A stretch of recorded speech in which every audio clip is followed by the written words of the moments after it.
Good evening, everybody. Welcome to our second Parent Ed event of the year, our online mini courses, I guess. And tonight we're welcoming Catherine Shahovich to do a beautiful presentation on elementary program. We are going to start with a land acknowledgement.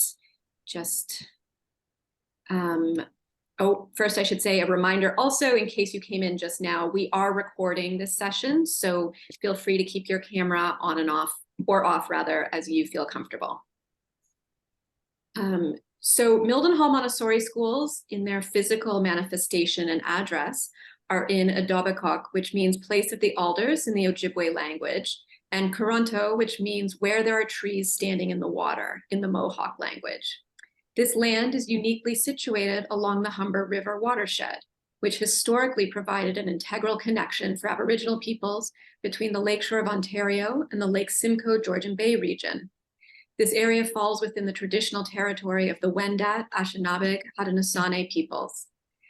During the time of global pandemic and our subsequent ability to have such virtual connections and education, we are grateful to be hosting these meetings while physically being on the traditional territory of the Wendat, Anishinaabe, Haudenosaunee, Métis, and Mississaugas of the Credit First Nation. And possibly, given this technology that brings us together, some of our participants tonight, you are living and working on the traditional lands of additional First Nation peoples and have a responsibility to recognize that privilege. As a learning community that does have the privilege to live and work on this land, we are required to be aware, knowledgeable, and active in the indigenization of our organization. Territory acknowledgements are one effort towards disrupting and dismantling colonial structures and act in very small part to undo Indigenous erasure. Education, and perhaps most particularly Montessori education, has social power and thus the responsibility to reflect, disrupt, and repair the ongoing effects of colonialism. So tonight, Catherine Shahovich, who is a trained Montessori teacher, she has been teaching in the field for 13 or 14 years now. Initially did her, I'm trying to remember, initially did her BA at U of T in political science, and then did her Montessori training in elementary and is certified to teach both levels of elementary, so from age 6 all the way through age 12. That encompasses our lower and upper elementary program. Catherine has taught at a number of schools in Toronto, as well as in the Cayman Islands, which I was excited about and want to hear more about, and has also done a number of other different professional things, such as get her Orton Gillingham reading certificate, which is a reading intervention for children with dyslexia, and as well as some other professional certifications and diplomas. So Catherine, welcome tonight. And we will have an opportunity at the very end, everybody, to ask questions. And if you feel more comfortable, although we're not sure the chat is working tonight, but if the chat is working for you, I can certainly see it. So feel free to throw a question in the chat. Otherwise, at the very end of the presentation, we will do like a whole gallery screen. So I'll be able to see you raising your hand and we can get you unmuted to ask your question. All right, so I will ask you to just check to make sure you're muted tonight and we will get started. So Catherine, over to you. Thank you, Anne, for that lovely introduction. And thank you everybody for joining tonight. I know sometimes it's difficult at this time when you're putting your kids to bed, but thank you for making the time to join us this evening. So Maria Montessori described 4 planes of development that correspond to 4 distinct age groups. Tonight, I'll be speaking about the second plane of development, which takes place between the ages of 6 through 12. And it's marked by all of the classic milestones that we associate with true childhood. That's imaginative play, formation of personal interests, and the start of the big ideas.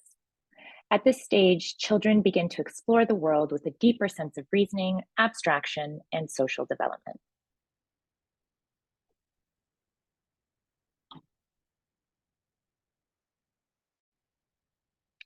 Children in the second plane have a voracious appetite for information and for knowledge. They're often asking the why and the how questions as part of their intellectual exploration. At this stage of questioning, it's reflective of their growing curiosity, cognitive abilities, and the desire to understand the world around them. It's important to note that children develop a sense of moral justice at this time. They're very concerned with what's fair, and creating rules to a new game is often as important, if not more important, than actually playing the game itself. So this phase marks a period of heightened social awareness. Independence is the core principle in Montessori education, as classrooms are designed to allow students to take responsibility for their work. The prepared environment offers students a degree of autonomy and choice in their learning. Throughout the second plane, children's imaginations are ignited. For example, when teaching children the beginnings of our universe, Montessori schools use what is called the Great Lesson. And the first Great Lesson is a story told to the children with the use of props, experiments, and dramatics. So think of a balloon filled with glitter. When it's popped, it's to illustrate the Big Bang. Bits of paper in a dish of water is used when we talk about the particles gathering together. This lesson is fascinating for children in the way it's presented, and it gives them the basic information about the solar system and the states of matter.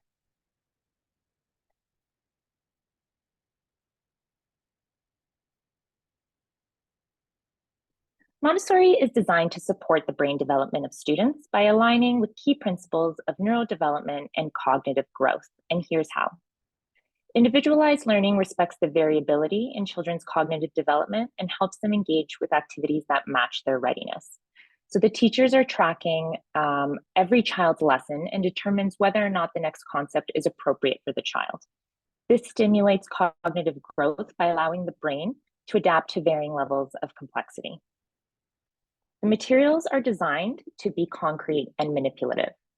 The use of hands-on materials engages multiple senses and reinforces learning through tactile, visual, and spatial experiences. This multisensory approach enhances neural connections and strengthens the brain capacity for abstract thinking. Learning is much more effective when your hands are involved. The Montessori method encourages children to explore topics of interest. Self-directed exploration engages the brain's natural curiosity. When children are genuinely interested in a subject, their brains are more receptive to new information. Our classrooms include students of different ages, so the older students can serve as mentors and role models for the younger ones, and that reinforces their own knowledge and enhances their cognitive development through teaching and through leadership. The power of peer-to-peer mentorship is very effective in the classroom. Our classrooms have uninterrupted work cycles where students can engage in extended periods of concentration and focus. This promotes the development of executive functioning skills such as attention control, impulse regulation, and working memory. We value the effectiveness of the work cycles. While Montessori emphasizes individualized work, it also fosters collaborative learning through a lot of group activities. Social interaction stimulates the development of social and emotional intelligence, which is closely tied to cognitive development. So what are the changes and development you're likely to see in your child during elementary? Firstly, you'll see that your child is becoming more independent and self-directed at home because the classroom is designed for them and encourages them to make choices. You may notice that your child is excelling in reading, writing, or math. Montessori materials often lead to a deeper understanding of the concepts rather than just the memorization. Montessori meets and exceeds the provincial curriculum expectations. Actually, most recently, in fact, the school board just announced that it has restored phonics, cursive writing, critical thinking skills, and financial literacy to elevate their standards. In Montessori, phonics and cursive writing are introduced in our CASA years, also known as the sensitive periods, as it can be more effective. You may see that your child's showing enthusiasm for new topics and a natural curiosity about the world because our program fosters a love for learning and allows the children to explore. Our multi-age group classrooms promote the collaboration and the social interaction that the students need. I highly encourage you to observe the way your child interacts at just your local park. I can assure you that you will see a distinction between the social skills your child has versus other children in the park. Montessori emphasizes respect for others, and grace and courtesy lessons teach children what it means to be polite and how to appropriately communicate with one another.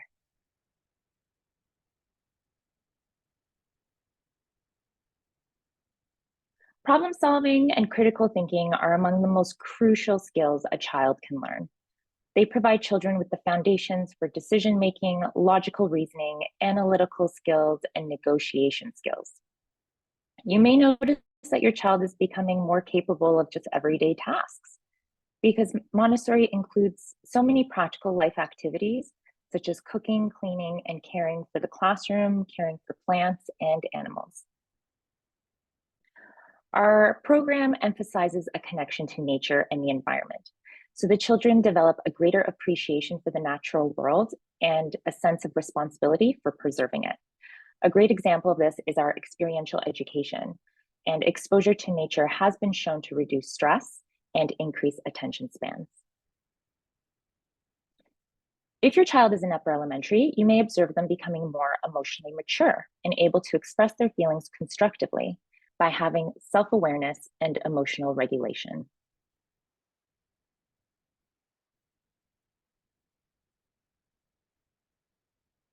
Common challenges children face.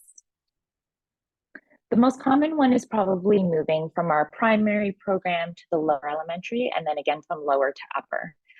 It can be a significant adjustment for some. Students may experience some initial challenges just adapting to a new classroom, to routines, a new teacher, or just a new peer group.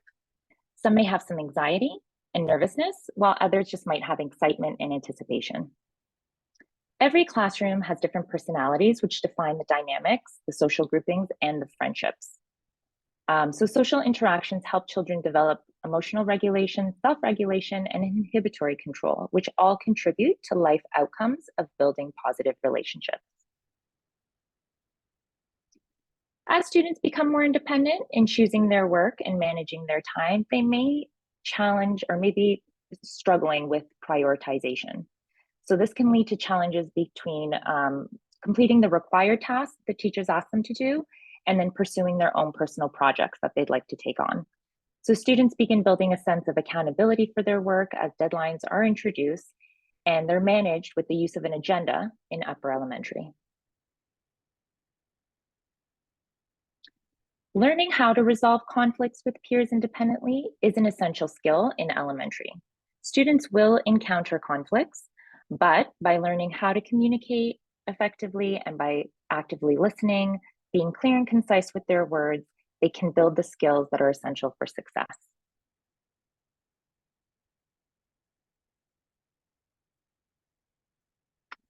So how can you help support your child at home? There are 3 ways that you can help support, and that's academically, emotionally, and socially. If you have the space, designate a quiet and organized space in your home where your child can engage in learning activities. Try to eliminate the distractions around them, which would be very helpful for their focus and concentration. Encourage your child to pursue self-directed projects, help spark that creativity and hone those problem-solving skills. There are great activities available: STEM toys, robotics, Lego cities. Indigo has great kinetic sculpture kits and magnets and gears and science kits that your child can do independently or together with you that they can then teach or present to you, which they love presenting. Reading with your child is a very powerful way to help support the language development and your child's literacy skills. So discuss books, ask questions, and encourage them to explore different genres. Take them to the public library and get them to choose their books.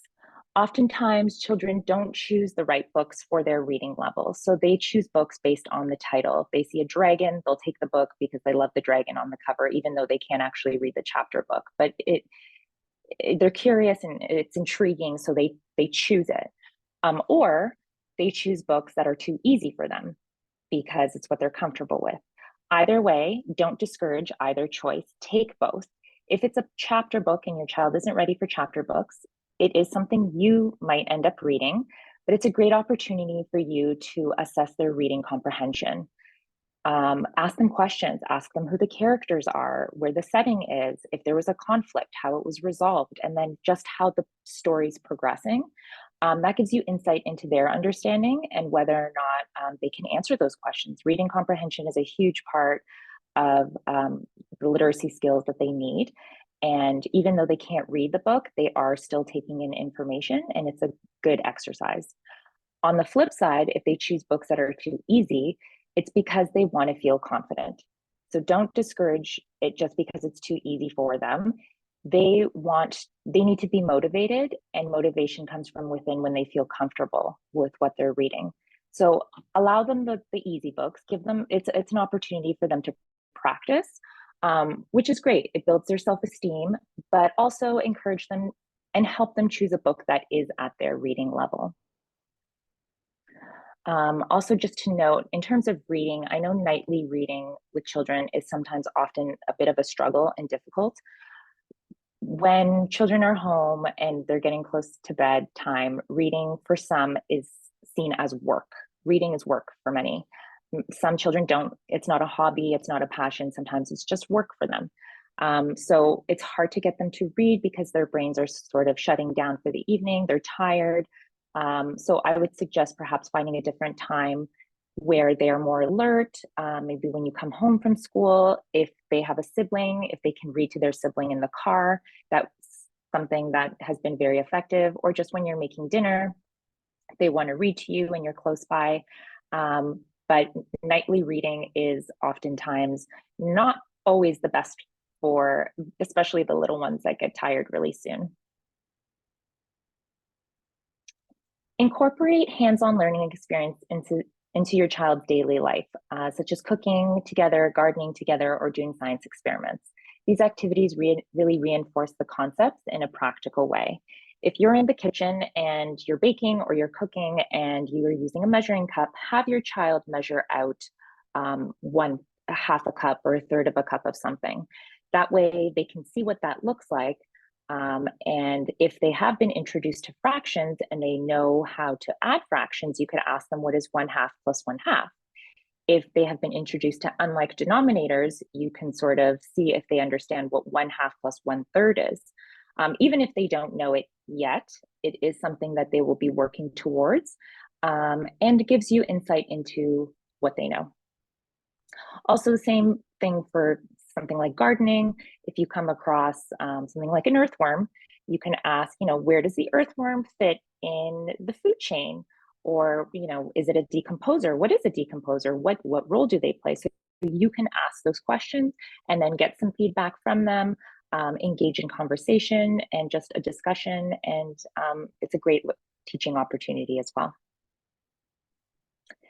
Acknowledge and celebrate your child's academic achievements, no matter how big or how small. Positive reinforcement can really boost their motivation and their self-esteem. Children love to role play. I can't tell you how many times they've wanted to be the teacher. They love being the teacher. And when they're presenting their work to you, you can then ask the why and the how questions that they're always asking. So the roles get reversed, and then you get to be the student and they are the teacher.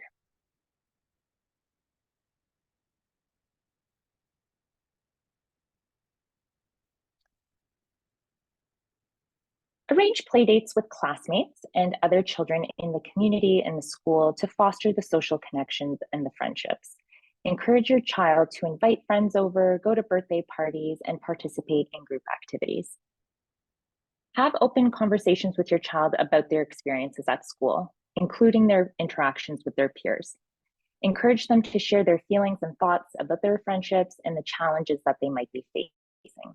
relate and connect with them and let them know that you've once had an experience like that or similar, because it's really comforting to know that, if they're going through something difficult, that you may have also gone through something difficult with your friendships. Demonstrate and reinforce the importance of kindness, empathy, and effective communication in your own interactions. Be the role model for positive social behavior.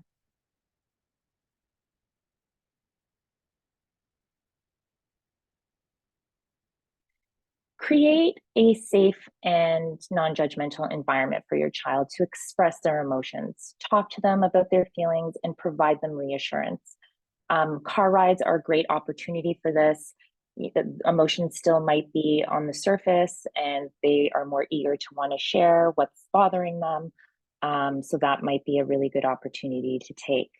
Practice active listening when your child shares their thoughts and emotions. Give them your undivided attention. I know we're very busy and emails and phone calls, but when your child is hurting or they need your undivided attention, you need to validate their feelings and let them know that you're there to support them. It's very effective. I know that there have been times where students have come to me and I dropped everything and just listened to what they had to say, and it was a world of a difference for them. Teach your child relaxation techniques, such as deep breathing and mindfulness exercises to help them manage their stress and emotions. These techniques can be really valuable tools for emotional regulation. Oftentimes, when children came back from recess and the energy was really high, I would turn off the lights and we would sometimes just sit in yoga poses or just do some breathing.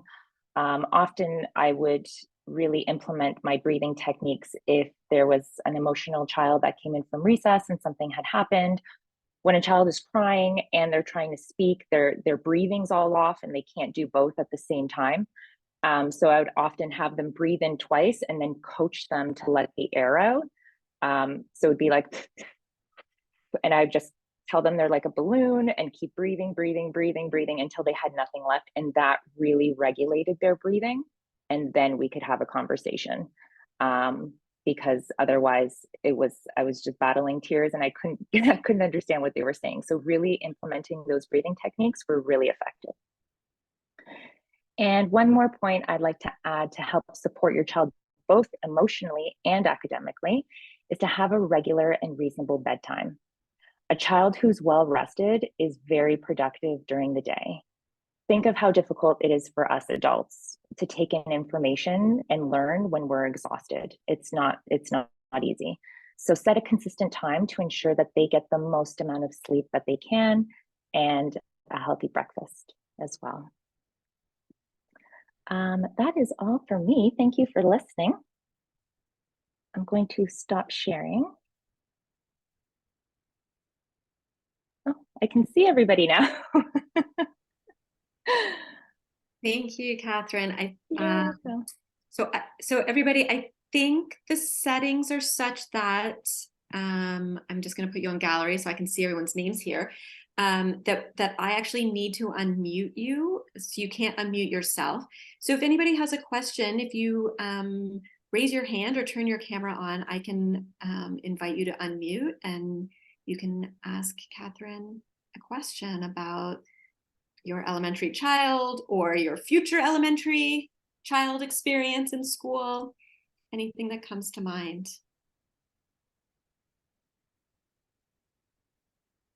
Always takes a second to get the questions going. I think You're not quite coming through, Rebecca. did you get that? Okay. No.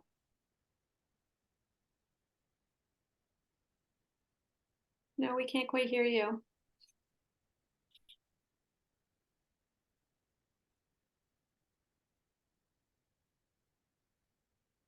Okay, maybe she'll come back. Oh, she's trying to tell us that she thinks people can unmute themselves. So you may be able to unmute yourself and just jump in and ask a question.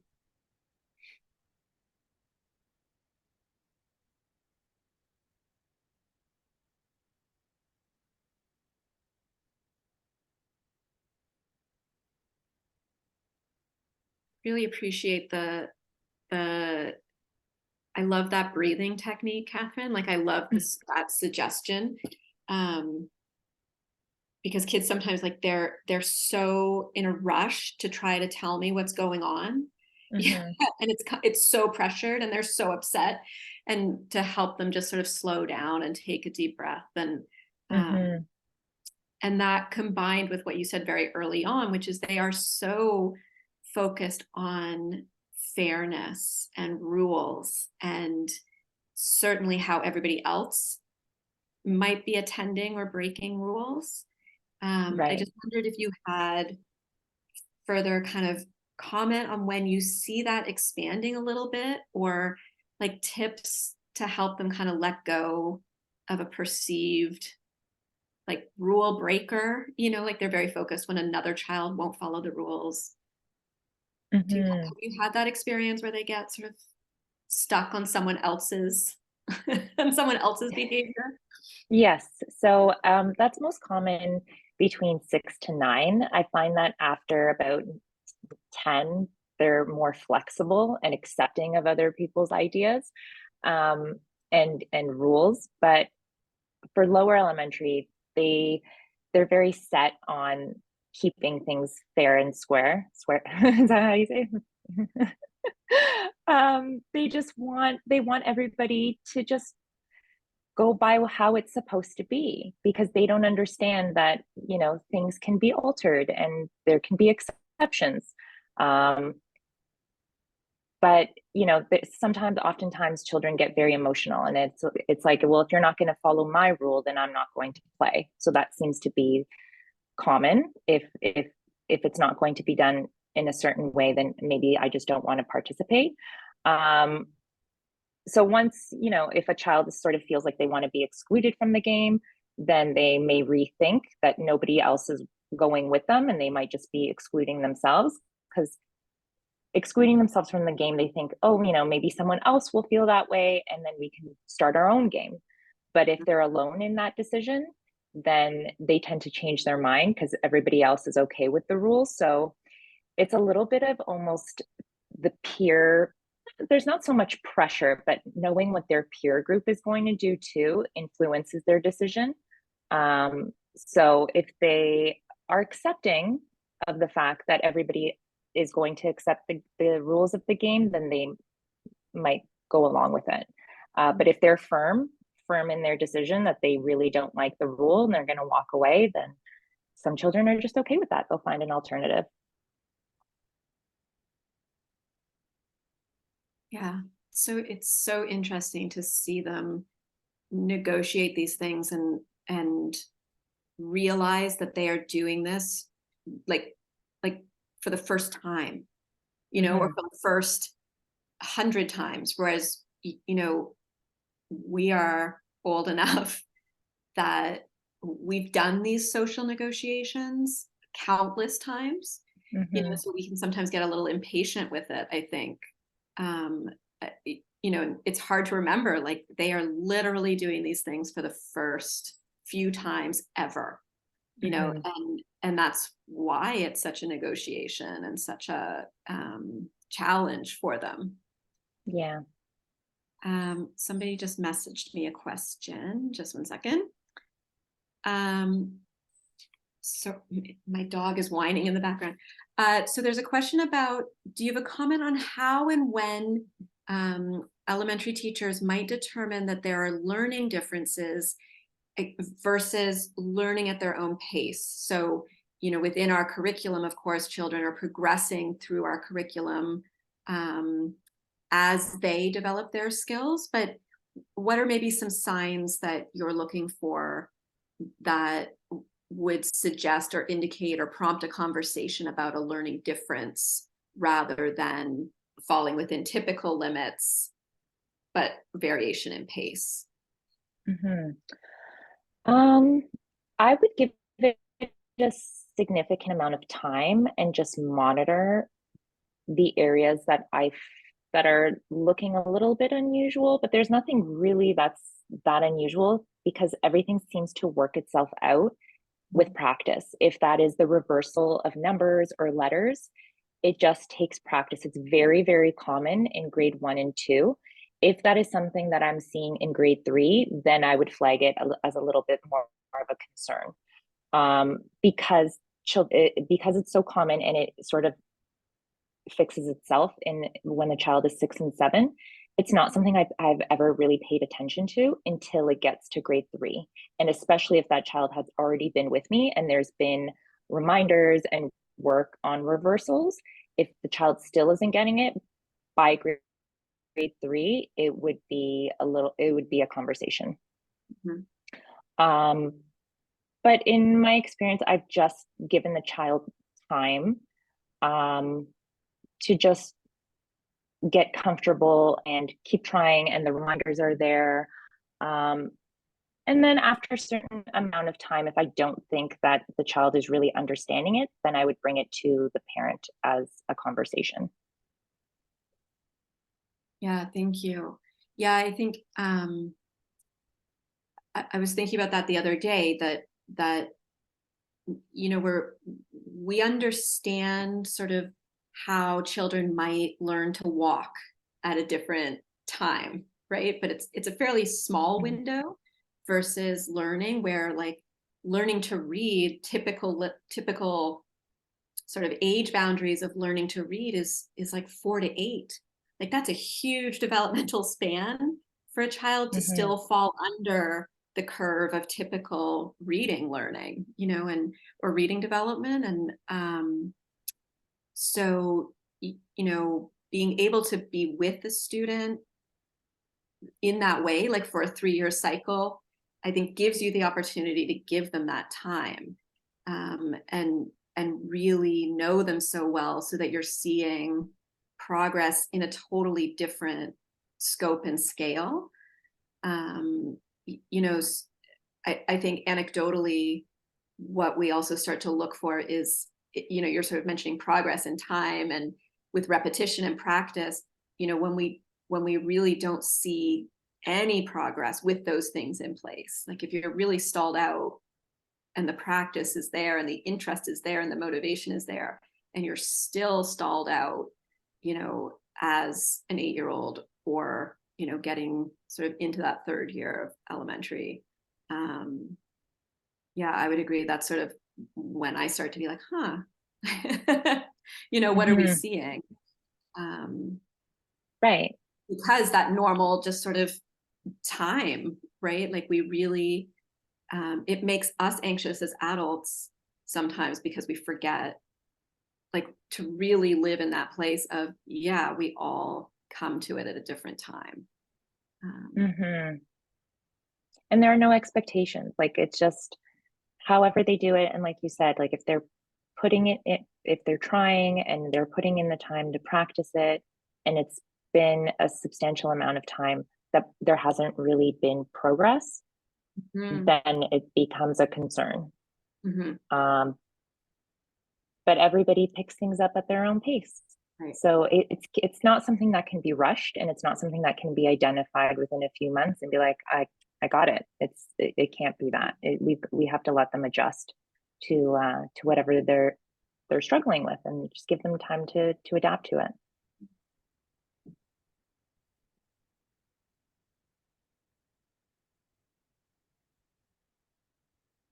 Thank you. Oh, Anna, are you raising your hand? Yes, I did. And you unmuted. Hi. Well done. Hi, everybody. For those of you that don't know me, I'm part of the team at Millerhall at the Etobicoke location. And one of the things that in my experience has always been is that parents have their children in the YPC community because it's their best choice compared to other daycares. And then when it comes to CASA, they leave them there for only 1 year in CASA because it's still the best options, the option they will have. And then they will let them continue to finish the CASA program for the 2nd and 3rd year just to conclude a cycle. But then when it comes to elementary, it's a big decision that parents, all of us, we are like, why I need to continue? Why I need to continue investing in my child's education? So I want to ask Catherine to help us, because in her experience, I'm pretty sure she's seen the difference of how important it is to continue the education in the elementary program in the Montessori environment. Yes, absolutely.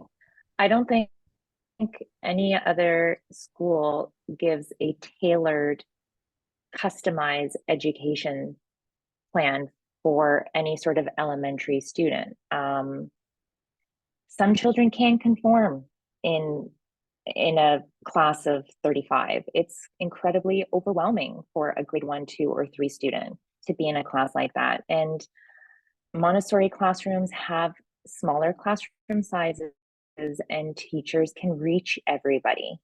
And the choice, I think that is what is most important in elementary is they have freedom, they have choice, and there's movement.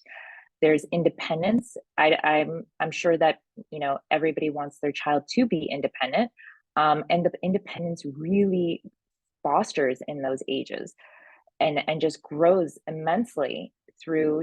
I'm sure even if you just kept your child in for 1 or 2 years, you would see a difference. But completing the full 3-year cycle, you get the full of everything that comes along with that age, that stage, and those skills.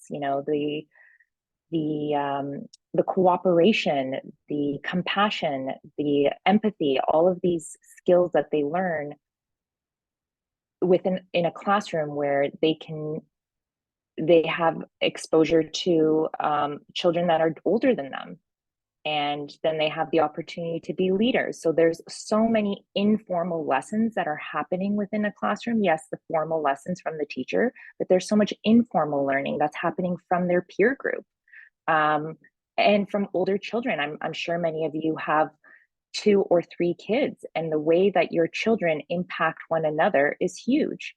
And I'm not sure why went to a traditional school, so I know, but why it's always been that students are sort of just grouped with their age group. So all grade 1s, all grade 2s, all grade 3s are just in one class together. There's so many benefits with having multi ages. And I'm sure everybody sees it in their families when you have children of different ages. It's such a significant impact that the children have on one another, that it just speaks volumes to how successful the elementary class and the development is.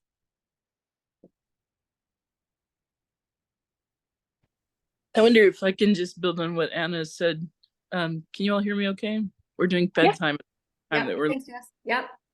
so in the dark. But we're very much concerned with just what you were talking about. We have an almost 4-year-old who's in Casa and is really thriving there. And maybe we're nervous parents. Well, we're definitely nervous parents, but that transition to elementary is one where we're almost 4 years old as parents too. We're not very old at this. We're not very good at this, and we're learning along the way. But I guess what would be really helpful to me is to hear about some of the trickier moments in those transitions, and how you all as Montessori teachers can help kids through that. So for example, we've seen the benefits of the multi-age classroom in spades.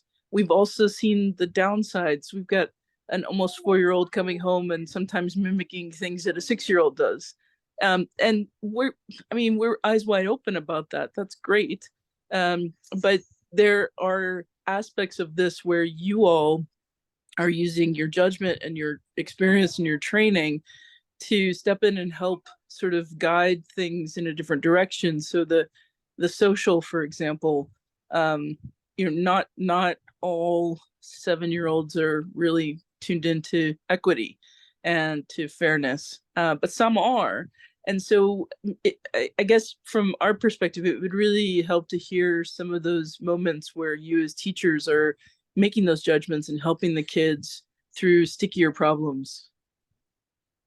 Definitely. There is a lot of influence. Older children do have a huge amount of influence on the younger ones. And that is where us as educators really have to keep our eye on the oldest group or oldest cohort of children to make sure that they are setting the right examples. So that's where we step in and, keep a closer eye on how they're leading their peers, and sort of making note of good and the poor choices that they make, and sort of identify those as like, you are a leader in the class, and everybody's looking up to you. So phrasing it in a way that makes them feel good about their leadership, and not to put pressure on the child, but also just identifying that everybody's looking up to you. They see you as a role model, and really playing up that role. It's a big role. So making it a grand role for them and making them feel good about it, and allowing them to understand that what they're doing for their peer group is significant. In my experience, there have been times where I've come across someone who, was a little bit more exposed to the outside world, whether it was sports and they're really influenced by the Raptors or something like that. So the conversations don't always match up, because some children aren't exposed to things that even though they're in the same peer group, maybe one child's really into sports, but another one isn't, so they can't connect on that level. But there's always something that the children can find that they have something in common. Even if it's just talking about like going to the cottage or going on a holiday or vacationing somewhere, they always find some commonality, and really encouraging them to foster those conversations with those younger ones, and finding connections. That's something that they can actually sit down at the table at lunchtime and have a conversation about. Like, it doesn't always have to be about sports or about video games or something else. Like including everybody and finding something that everybody can participate in is something that I've done in the past to make sure that everyone feels included. But yeah, Anne, do you have anything to add to that? Yeah, I think, I so appreciate that question, Jess, and I think I was just reflecting on, as parents of a 4-year-old, like 6, 7, 8, 9-year-old, like those are big kids compared to yours, and it's almost a little bit scary. I remember actually dropping off when my family moved here. My youngest daughter, actually her very first year of school was in Catherine's class. And she was this tiny little like 6-year-old peanut starting grade 1. And she walked into the class and went straight into the closet because she was so overwhelmed, and she's crying in the closet, in the back of those classrooms. And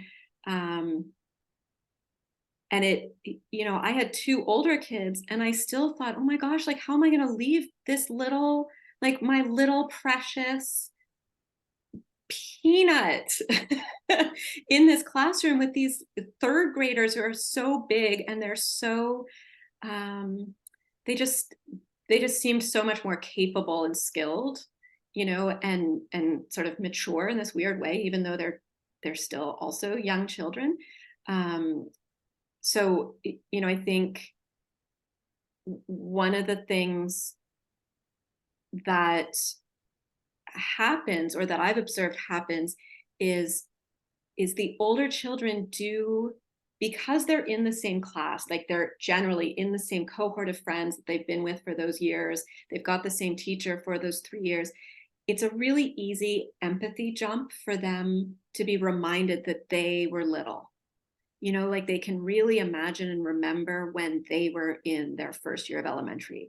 Or you'll hear 3rd years talking about like, oh, when I was in year 2, when I was little and I was doing that in year 2, like they have this perspective that they're able to really connect to and see themselves in these younger children. So I guess I'm just sort of reflecting Catherine's leadership comment that they take them under their wing more than anything else. And they also have conflict, absolutely. But that doesn't tend to be like big kid to younger kid. It tends to be sort of more personalized than that. So certainly the social transition is a big one, from CASA to elementary. And I think the sense of responsibility is also one that I would flag, like that transition from there's generally or genuinely an experience of now I'm a big kid, right? Like now I'm in elementary. And even as a first year, there's really an experience of, whoa, like how do I do this? And so you'll see those first years, that first month in September can be a little bit rocky, because they've gone from being like, the leaders in their class and like the biggest kid in the block to now the novice in the classroom again. And that can be a shift for them. And so, the empathy and the kindness and the familiarity of the staff with the students, I think, has been a really big support. Certainly was for my kids and continues to be something that I see in school. Hi, Jen. I just saw you turn your camera on. Oh, but Hey, maybe. how are you? Oh, there you go. Yeah, you got it. Yeah, we've just been listening and letting the house settle down. Or trying to anyways. Do you want to jump in on the conversation? Is that why you turned your camera on, or you're just I just wanted to add something to that I Great. think that the transition, because obviously we just went through it with the twins and we've been through it before with Abby. I feel like the CASA and lower elementary teachers do such a great job of having that pre-elementary transition where we're visiting the class and we're doing it in pairs. And, I just feel like that really helps ease, because it is a stressful time, I think. And I think there's, this sort of wonder of what the expectations of lower elementary will be for the kids. But I feel like that whole transition piece is handled so well, from sort of, April onward towards the end of the year, where I felt like both of my younger ones within the first 2 days felt like they were completely at home. nice? But they had a lot of anxiety over the summer, but then it was such an easy transition when they actually got there. And I think that's like a testament to just like the communication between CASA teachers, lower elementary teachers. I think it really eases that stress. Yeah, thanks for reminding us of that. It's almost, we think about classroom change and teacher change as really normal, because that is, kids are all that stuff, right? Kids are incredibly resilient, certainly in more conventional or like traditional settings. That's what they do every year. They get a new class and a new teacher every single year, right? And that's amazing to me, because as adults, like imagine changing your job every fall. So you're in a new workplace, you have all new colleagues, you have a new boss, you've got a new room or new building. Like we don't do, like, the stress of starting a new job is huge, but we expect our kids to do that every fall. So, I think finding ways to support that transition is really valuable. I'm glad that was your experience there, Jen. We're kind of getting to the end of our evening here. Anybody want to jump in or ask a question? I'm always happy to keep talking, as most of you know.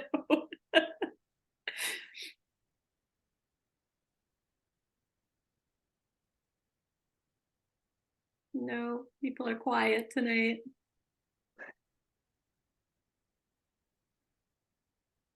Okay, well, maybe we'll wrap up. You can always reach myself, Anne, A-N-N-E, at Mildenhall Montessori. You can also reach Catherine, Catherine with a K, if you have any questions, sort of subsequent to the presentation. And you're, of course, always welcome to talk to your classroom teacher, or, come, if you're in CASA right now, come and visit elementary. And, there's a lot, like it's such a cool place to be. So we love talking about it and sharing it, and look forward to many more conversations. So with that, we will say good night. If you want to hang out a little bit, if you feel like it's better to do it privately, you want to wait for people to drop off the call, I'm not going to end it right away. So you have a minute to say goodbye. Thank you so much.